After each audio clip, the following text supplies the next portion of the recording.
Okay, so this problem is the 90% confidence interval, and so you can find the z-value for a 90% confidence interval by going into Canvas and clicking on the proctored exam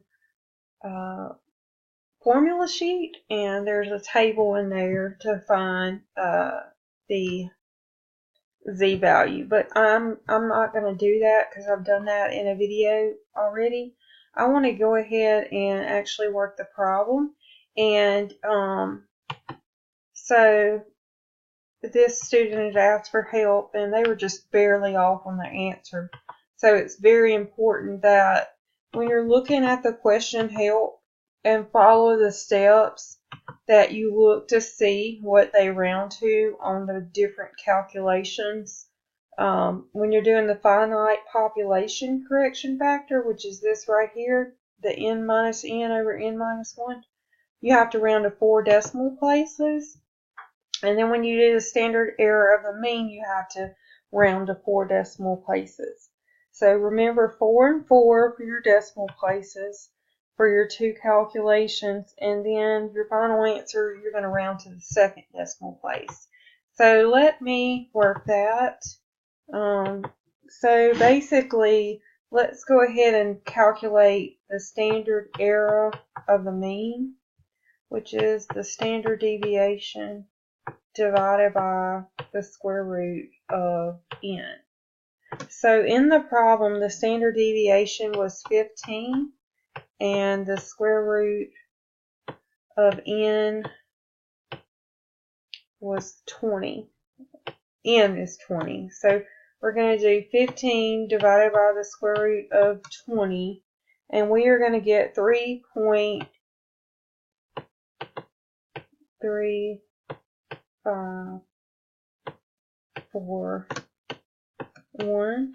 And then let's go ahead and do the population correction factor, which is big N minus little n over n minus 1. And in our problem, that would be 200, it was given, and then n is 20. All of these values are given, we're just plugging them in. So that will equal the square root of 180 over 199, and when you put that in the calculator, you will get 0.9511. And then your z-score for a 90% confidence interval is always going to be 1.645. So we know that z is 1.645. So now we're going to go ahead and do the formula. The mean was 60.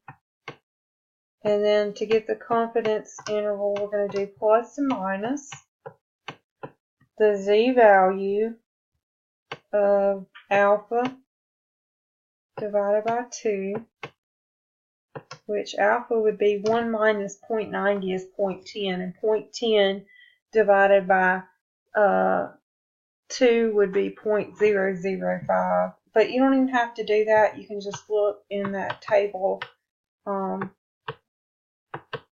the formula sheet for the final exam to get that table. Okay, so z alpha divided by 2 times the standard error of the mean, which is 3.3541.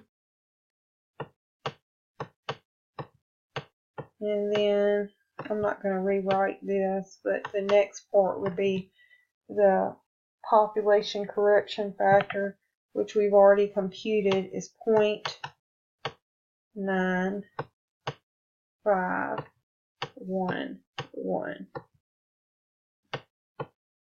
So basically what you do is you take the population correction factor and you times it by the standard error of the mean. Both of these are rounded to the 4th decimal place, and you multiply it by the z-score.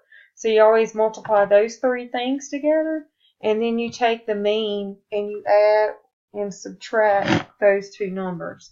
So if you put this into a TI-83 or a calculator, do 60 plus 1.645 times 3.3541 times 0.9511, and you will get 65.25 if you round to the 2nd decimal place.